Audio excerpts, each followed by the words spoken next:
Dikaga video no mos. Kati lost ma ber bill. Video no lost kuma weche wacho kikingari katedi. Edit kun mogo kariano no ti ichake no dire. Ondo giwinje maber. Maber. Achuny matakatifu bi onje Lewa, Unjaleko, Alimanasa, Miwateko,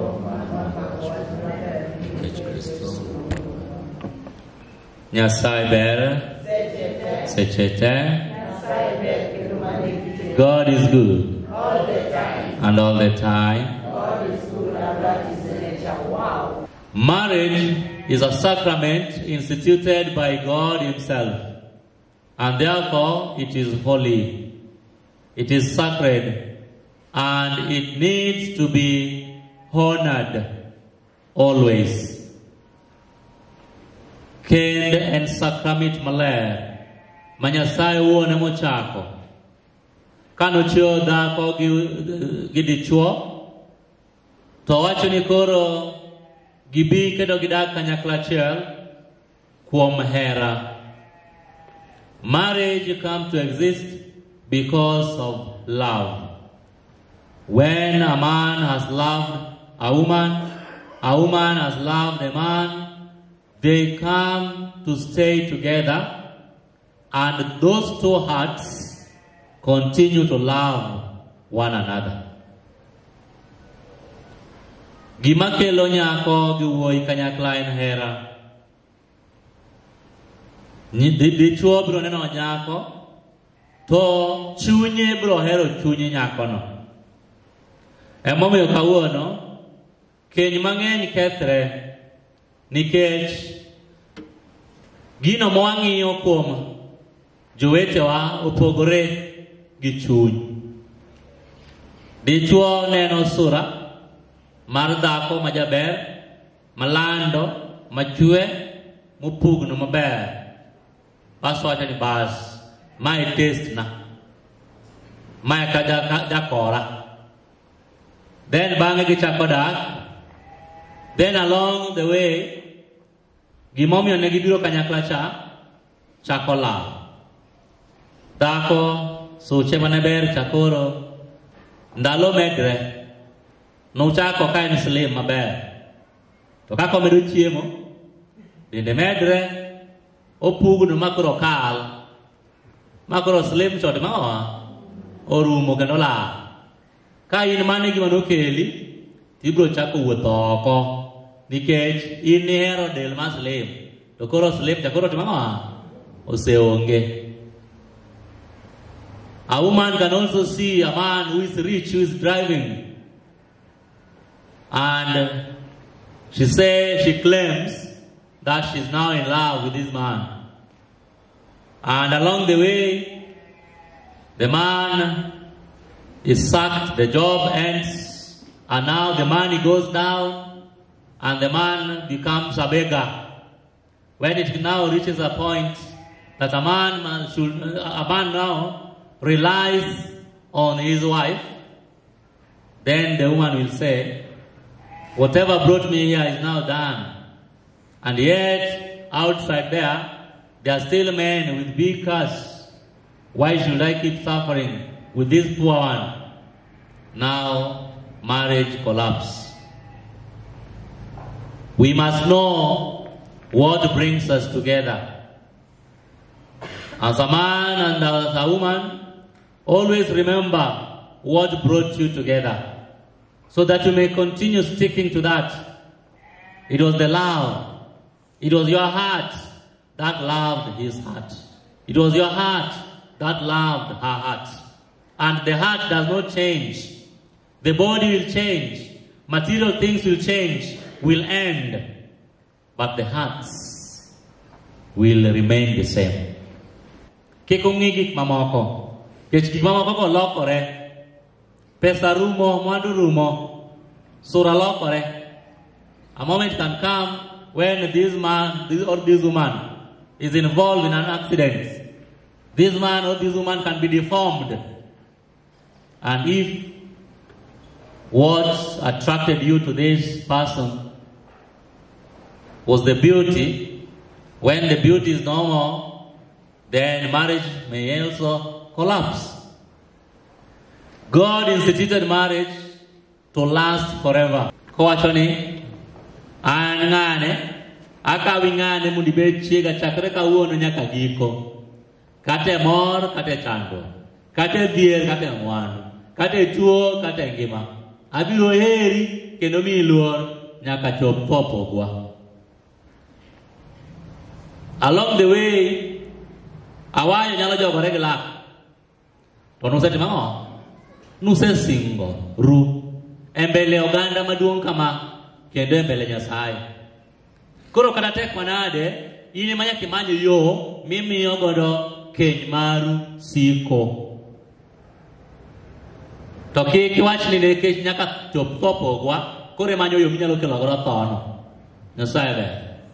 Some people also attempt suicide or attempted to kill, murder, so that it may be fulfilled that at last death has made us part. Don't be the one to cause that death. Let it be a natural death. And right now, death has made you part. You are free to get another marriage.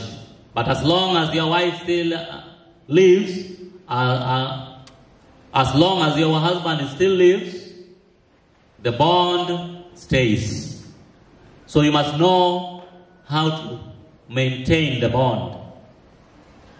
Da kachakre pomit. Manaka jokum no way. Era sami chako. To bit sala no.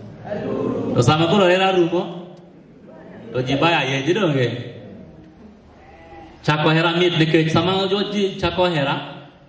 Wuoi gi nyako wuondore, wuondruok ng'eny by the way. Sama hera chakre wuondruok ng'eny. There's a lot of pretense when we begin to love each other. A man will even go and borrow a car or a suit so that he may look presentable to the woman, so that he may win her heart. A woman by then will have her best conduct when it is beginning. But now, you know, you cannot pretend forever. Itabidi sasa utoe makucha. Wakati nafika unatoa makucha. Wewe kama bwana ulikuwa umejifanya wewe na pombe ampatani mahali. Lakini ukishampachiza bimba akuna watoto wako watano, unasema sasa huyu hakuna mahali anaenda. Igo lokoki, Nyasaye ber. Seyo ko kai mer tatpen. Kore kinyiso your true colors. Kano uchako to ne pandogi. Dhako ibingeni inge maber ni nose nyuomi kamoro, in gi nyithindo adek. Ipandogi dalau. Ibiro ka singo. Mapok notem. Uchako hera. Kisenyuolo nyithindo adek ang'wen. Koro wachne sani kata koro kelo magaka. To onge gima dichuo nyalo timo. Ibi golo koki. Then kanyo koro awayo ko jogore gi lak. To koro chunu nyaka bira nikech ang'o? Nusetimo singruok. Hera mit. To ka ok wang'e kore, to nyalo bagowa. Yes, love is a beautiful thing. Love is sweet. But you must know its dimensions. You must know how to live love. It's a lifelong experience. Marriage is a lifelong experience. Omiyo kapok itimo sacrament mar kendni, you must really do a lot of observation to know whom you are going to marry. Ber mondo ing'e ng'at midhi dak go, nikech once you say singori, to koro onge dok chien. I always advise young people, kik ulokni gidonje keny. Nikech kidonje keny gi a wrong person, to obiro biro bisiki nyaka chien. Onge ibiro weye. Koro tim yiero makare, yier ng'at ming'eni ubiro dak go nyaka chien. Onge ringo. Once osechake. But what is it that makes marriage now to be a scam, as people say, that marriage is a scam? Is marriage really a scam? No. Marriage is not a scam. Marriage is an institution, sacred institution, that we should embrace with joy. But what makes it a scam is how those who are in marriage lives it. Kaka jomani kenyo dago ngima mar keny nyalo miyo jok mapok odonjo bedo maluor Nyasaye ber. Nikech ka gineno kaka wuone gi mine odak e udi. Ji odak to ji omonre, kwe onge, ji gore piny maru. Dichuo gi nyithindo, abandono odi, idak e center, nyithindi chandore, nyithindi kata kaka som. Koro ka nyithindo neno mano, to go kare kama e gima keny en to bedi. Because of the bad example of those who are ahead of us. Bad example of those who are in marriages. And faithfulness today, which is being experienced in marriages, is terrible. So how will the young people admire this thing? It is us to set a good example for those who are coming before us, so that they may value marriage as something sacred, as something holy. You are in marriage, you have to respect your matrimonial bed. You are working in town, but you keep exchanging women because your wife is at home. And your children, maybe they are seeing this. How will they admire? So the bad example we are showing to the little ones make them to fear marriage. And yet, marriage is very important because without marriage, there can be no people on earth. Because it is through marriage that God blesses the love between husband and wife, and children are produced. How will there be children without marriages? So let us uphold marriage with the dignity that it deserves. It is something beautiful that we have to embrace.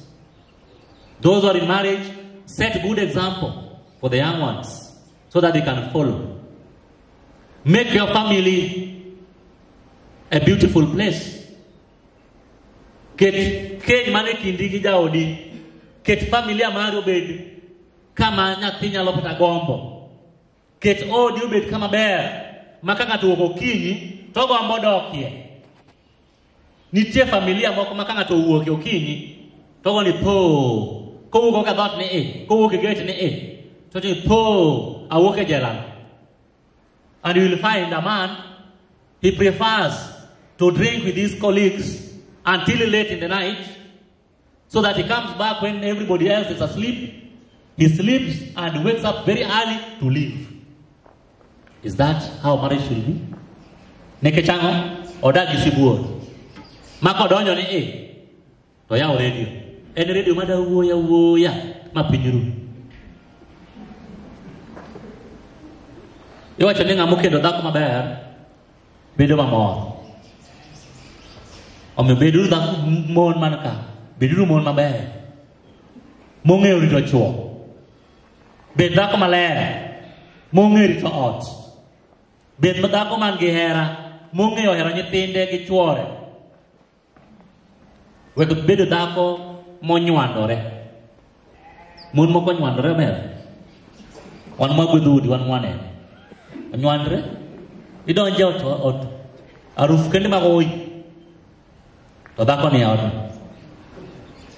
Koro kama wendo mobiro mande odiochieng' achiel kende ema osegoyo kama. Koro chuori modak kodi pile ket odi obed kamoro ma beautiful, kamoro maber, maka dichuo duoge to ng'eno duoge is ambo abode, kama kwe nitie, kama hera nitie, kama mor nitie. Jomambe wuone un bende keturu miechu, keturu familia ubed kamoro maber, ma ng'ato nyalo dogombo doke. Maka nyathi owuok okinyi doke dhi e sikul to gombo ni odiochieng' karube pi adog kanye, adog dala, adog e odwa cha. Kech odgi kanyo nitie kwe, odgi kanyo nitie hera, odgi kanyo nitie mor. Kech Nyasaye dwaro mondo mi keny osik nyaka chieng'. To mondo osik nyaka chieng' nitie gik ma nyaka otim. You must spice up your marriage. spice up your marriage. Keny eni uduto uromru. Onge ni ng'ato ni malo, ng'ato ni piny. Nyasaye mano chweyo dhako gi dichuo. Nok wacho ni dichuo koro everything. Nok wacho ni dichuo ema koro nyaka timne gimoro amora. Go there as equals, so that there can be understanding between you. Love one another and support one another. Marriage is for companionship. Companionship eni mondo mi ukonyru. Keny en tie mondo mi ukonyru. Dhako gi dichuo konyre. Ka Nyasaye ochweyo Adam, to Adam eni kende. Ne ok omor. Nikech ang'o? Ne onge jakony. Omiyo Nyasaye nomiye jakonyne. Dhako, in jakony mar dichuo. Dichuo, in bende jakony mar dhako. To ere kaka inyalo wacho ni in jakony mar chiegi? To inyiewo ne law mogik karang'o? Nyasaye be? Chiegi inyiewo ne law mogik karang'o? Okweyo. Ing'e ni gik moko timo wakawo for granted, eh? In dichuo, ikendo dhako, in imiye kamiya pesa. To kidewo ni to pesa mimiye no to timo gano. Samoro chiegi kata law ma iyo.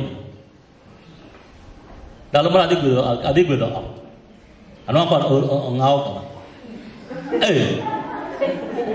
Law matin cha otuch. Wiyi kuot kaka jadolo, ipenjo ni aho to. Dichuo be ni aodni. To kata in dhako. Pesa momiyi nyiewo galo to king'eyo kata matin mondo modong' ikane idhi nyiewo godo gineni. Un kanyo mondo konyru. Ok onego bed ni in ler, in ka in e town, ji pangi kaka in ng'ama ler. To chiegi to tare kobore. You are there to support one another, to help one another. Onego bed ni ukonyru. So help one another. Stand in for one another. Ber die polo gi tielo achiel, moloyo die mach mok tho gi tiende gi duto ariyo. Koro gimoro amora manyalo kelo pogruok e kindu, you have to do away with it, so that you may remain together forever. Because that is the intention of your marriage. The intention and the plan of God, that marriage should last forever until death do you part. May you work for what brings unity among you and work against anything that divides you. Glory be to the Father, to the Son, and to the Holy Spirit.